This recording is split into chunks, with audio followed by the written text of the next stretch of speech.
Alors, pour faire le tuto du montage laser, on va avoir besoin déjà d'un laser. Alors potentiellement, soit celui qu'on a pu vous recommander, soit un autre. Nous, forcément, on a pris celui qu'on vous a recommandé.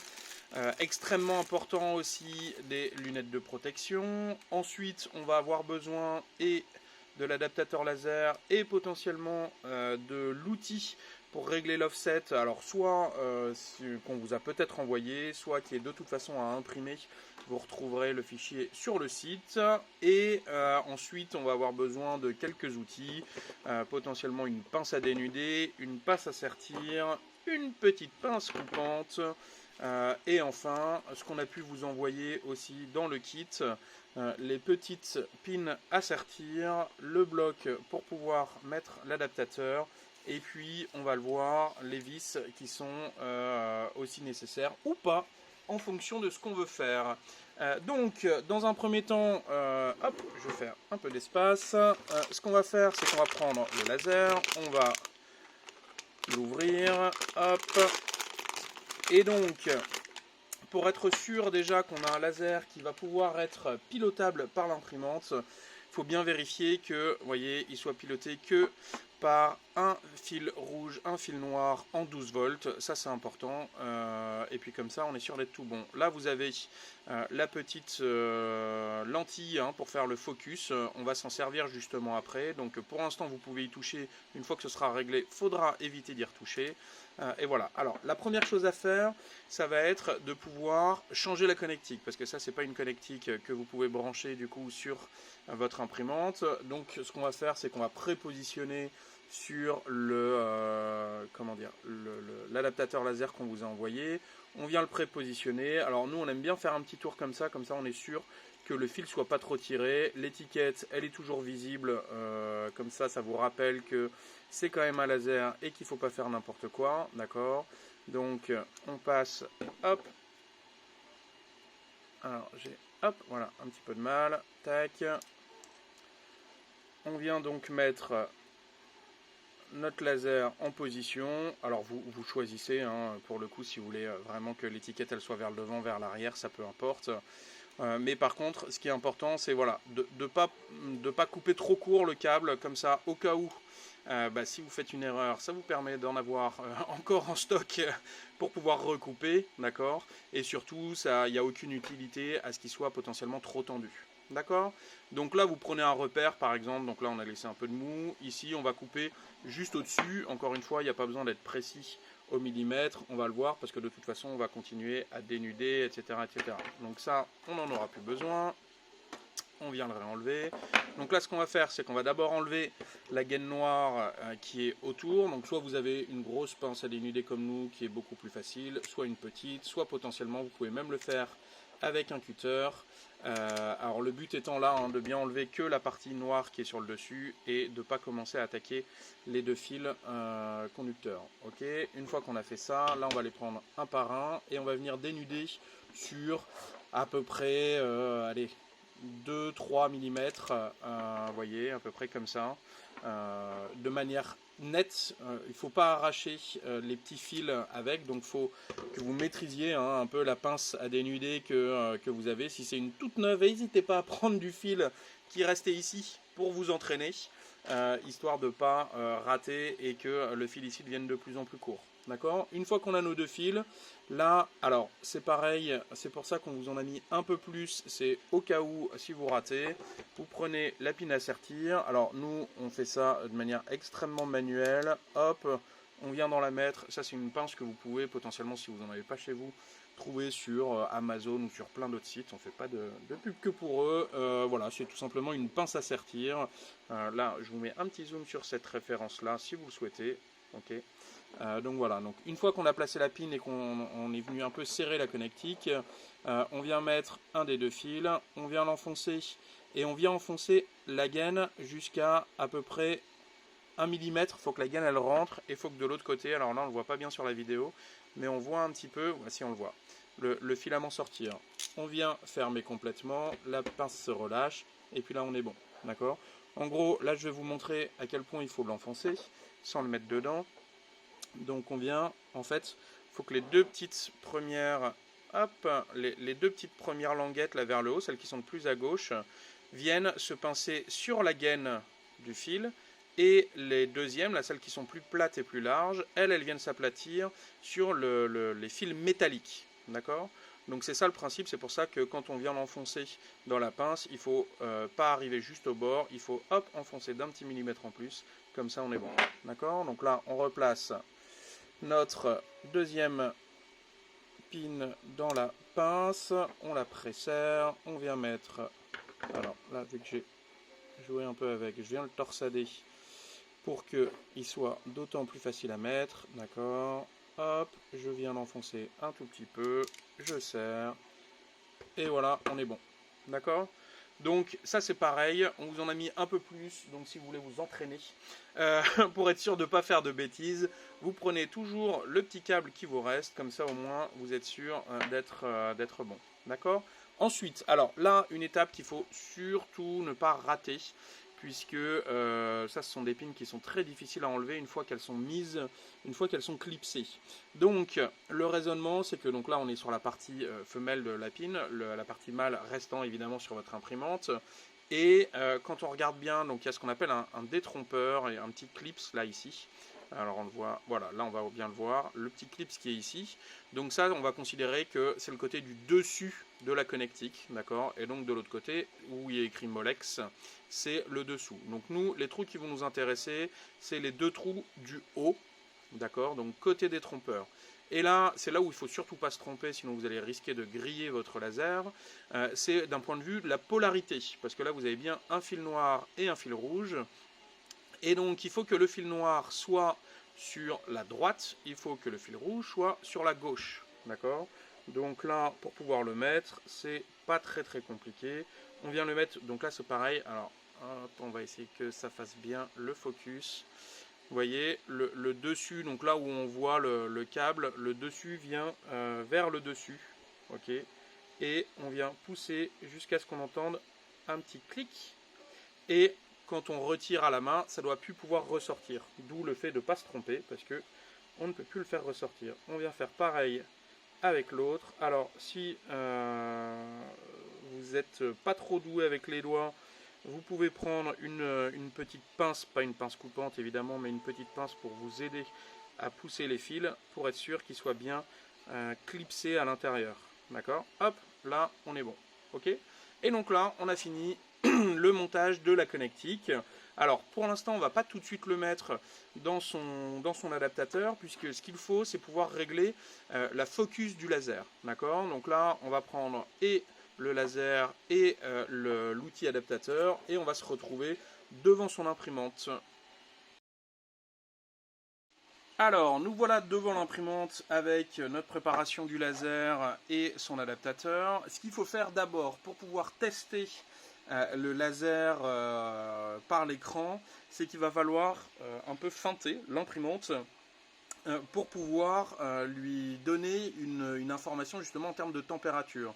Sauf que là, alors vous pouvez rajouter sans aucun problème une petite thermistance sur la connectique du coup, sur les deux trous qui sont encore libres. Normalement vous avez suffisamment de pins, on vous en a envoyé au moins 4 pour pouvoir le faire. Ce n'est pas une obligation, mais au moins ça vous évite de faire l'étape qu'on va faire tout de suite. Donc le principe c'est que, et uniquement pendant le test, vous allez prendre votre carte mère et vous allez débrancher la thermistance qui vient de votre tête, vous allez y brancher la thermistance qui vient du plateau.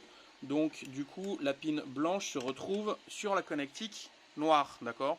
L'autre vous pouvez la laisser débrancher, de toute façon vu qu'elle ne va pas être branchée en haut, ça ne donnera pas d'information. Ensuite on se retrouve hop sur le dessus, on vient débrancher notre buse, on vient brancher là pour le coup le laser. Donc pour l'instant l'imprimante est complètement éteinte, hein. C'est toujours plus raisonnable. Donc là on vient brancher le laser, on vient changer, hop je le pose là pour l'instant, on vient changer notre plateau histoire de ne pas abîmer le Bultac. On vient mettre notre petit plateau bois, hop, tac, on vient le caler, hop, on est bon. Et là, alors surtout avant d'allumer l'imprimante, on va mettre tout de suite ces lunettes de protection. Alors, une fois qu'on a bien mis ses lunettes sur les yeux, ce qu'on va faire, c'est qu'on va pouvoir allumer son imprimante, d'accord ? Et on va se munir de la petite pièce étalon qu'on va venir poser comme ça sur le bord. En fait, le principe, ça va être quoi? Ça va être que en fait, là, la pièce étalon, elle reprend exactement la distance à laquelle se trouvera le laser par rapport à la pièce qu'on va venir graver une fois qu'on l'aura palpée, etc. Donc le principe, avant de l'allumer, je vous montre, c'est de pouvoir tout simplement poser son laser sur la pièce étalon. On va voir du coup une pointe laser, d'où l'importance de bien mettre ses lunettes. Et on va voir l'épaisseur du trait. Et avec la main, donc sans croiser le faisceau laser, de toute façon ça ne va pas vous couper le doigt, mais on va éviter de le croiser quand même. Vous allez pouvoir venir tourner donc la petite lentille qu'on a vue tout à l'heure pour pouvoir ajuster justement la focale. D'accord ? Et une fois que c'est ajusté, il suffira de l'enlever. Alors là, on voit que ça bloque un peu, donc il faut bien frotter les bords au cas où, hein, pour être sûr qu'on ne vienne pas redérégler le laser une fois qu'on l'a réglé. D'accord ? Et effectivement, donc je le disais, quand on aura bien réglé la focale du laser, on pourra venir la mettre sur notre pièce définitive. Et comme ça, on aura vraiment un laser qui sera correct et qui fonctionnera correctement. Voilà. Donc, pour pouvoir allumer le laser quand on est dans cet état-là, ce qu'on va faire, c'est qu'on va aller dans le menu. Ah oui, alors, vu qu'on va justement utiliser, on va biaiser en fait la machine, on va la tromper, on va lui faire chauffer en fait la buse. Sauf qu'il n'y a pas de buse, donc forcément ça ne va pas chauffer. Donc ça veut dire qu'à un moment donné, par sécurité, elle va se mettre en arrêt en disant que y a un emballement thermique, dans le sens où elle n'a pas pu bien faire chauffer l'imprimante, d'accord? Donc si vous n'avez pas eu le temps de régler le faisceau laser dans le laps de temps où le laser est allumé, vous faites un petit reset et on recommence l'opération pour pouvoir le faire. Donc comme je le disais, on va aller du coup dans le menu, on va aller dans contrôler, dans température, dans buse, et là l'important c'est de mettre tout simplement une température qui va être au-delà de la température ambiante. Donc là par exemple chez nous il fait 22 degrés, donc on va mettre une température, peu importe, là on a tourné, ça a été à 200, et donc là on voit tout de suite le faisceau laser. Et donc là, en déplaçant un petit peu, parce que forcément dès que le laser commence à agir, on voit le trait, vous allez tourner dans un sens ou dans un autre, et vous allez voir justement que le laser va changer complètement de forme et va devenir plus ou moins intense. C'est-à-dire, si vous le bougez à la même vitesse, ça va beaucoup plus brûler que pendant le réglage d'avant. Donc là, on est à peu près bien, on est bien à plat sur notre pièce, et là, vous voyez, ça s'est arrêté en emballement thermique, en erreur de chauffe. Donc comme ça, au moins, on est sûr d'être tranquille, qu'il n'y ait pas de problème. Si vous n'avez pas eu le temps, comme je le disais, vous faites un petit reset de la machine, vous remettez la température qui va bien, et puis on va être bon. Donc là on peut voir, je vais essayer de zoomer un peu, hop là, ça ne veut pas zoomer, c'est pas grave, mais vous voyez, tout au début on avait un trait qui était plutôt grossier, et plus on y va, en sachant que j'ai essayé de me déplacer à la même vitesse, on avait un trait qui était de plus en plus noir, donc ça veut dire que la focale était vraiment bien faite. Voilà, donc ça, cette étape-là de réglage de la focale est faite. On va pouvoir l'enlever en tirant bien à la verticale pour ne pas retourner la focale. Et là, attention à ne pas retoucher justement la petite molette pour être sûr de ne pas le dérégler. Donc on va pouvoir le redébrancher et on se retrouve juste après pour la mise en place dans l'adaptateur laser. Alors, pour l'assemblage final, deux possibilités. Soit vous avez eu la chance de recevoir un laser qui a déjà les trous ici qui vont être filetés, dans lesquels vous allez du coup pouvoir mettre et visser les vis qu'on vous a fournis avec. Donc 3, pourquoi? Parce que ici vous avez 3 ouvertures, une étant prise par les aimants qui est en dessous, donc pas accessible. Soit, comme là pour l'exemple, ce qui va être d'autant plus simple, on va tout simplement prendre notre petit tube de colle forte pour pouvoir le faire tenir. Alors pourquoi ça peut tenir parfaitement avec de la colle forte? Tout simplement parce que l'outil laser ne va avoir aucune résistance mécanique. C'est-à-dire que vu qu'on ne vient pas frotter sur la pièce quand on vient la graver, rien ne va entraver, je dirais, son déplacement, et donc rien ne va frotter dessus, ce qui va permettre de pouvoir vraiment simplement la coller et que ce soit d'autant plus simple. Alors attention avant de coller, pour encore une fois faciliter l'accès, passez d'abord votre câble que on a justement connecté.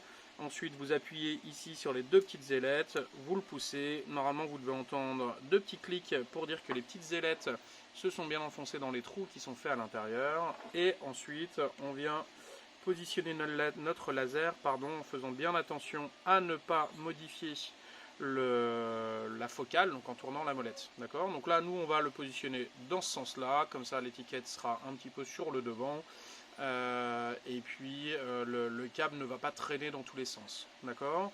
Donc une fois que vous êtes sûr de votre sens de positionnement, vous prenez votre petite colle forte et donc là, hop, on vient en mettre, oula, là j'en ai mis beaucoup, on vient en mettre un petit peu sur les extrémités, d'accord, pour que justement ça puisse bien tenir. On remet dans le même sens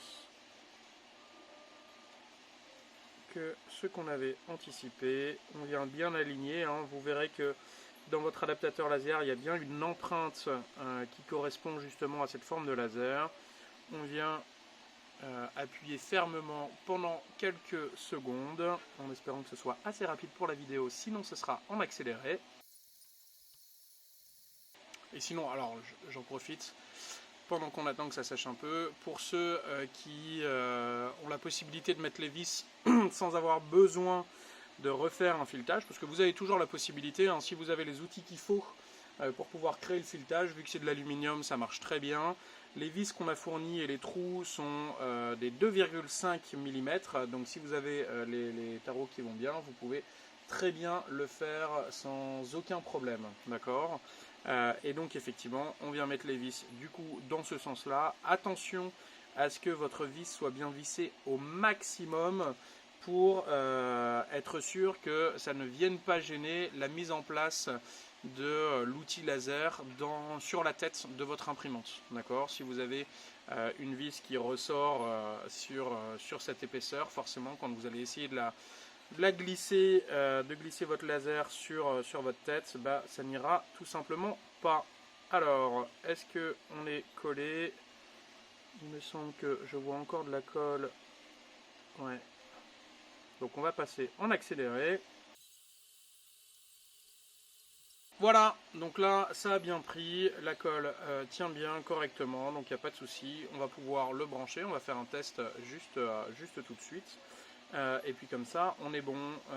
Alors de préférence, hein, encore une fois, si vous avez la possibilité de le visser, c'est d'autant mieux. Comme ça, au moins, vous êtes sûr que ça tienne correctement. Mais très honnêtement, la colle fonctionne aussi hein, sans aucun problème. D'accord ? Donc, une fois que vous avez votre laser, n'oubliez surtout pas de rechanger la thermistance de votre plateau avec celle de la buse, parce que sinon, autant quand vous ferez du laser, vous ne vous en rendrez pas compte, il n'y aura pas de problème. Mais autant quand vous allez vouloir réimprimer, vous n'allez plus comprendre de pourquoi ça ne chauffe pas, etc. etc. Et ensuite, pour l'utilisation, n'hésitez pas à suivre les petits tutos qu'on a déjà pu faire. Il y en a d'autres qui vont arriver également. Et donc avec principalement le logiciel Inkscape. Merci, bonne journée.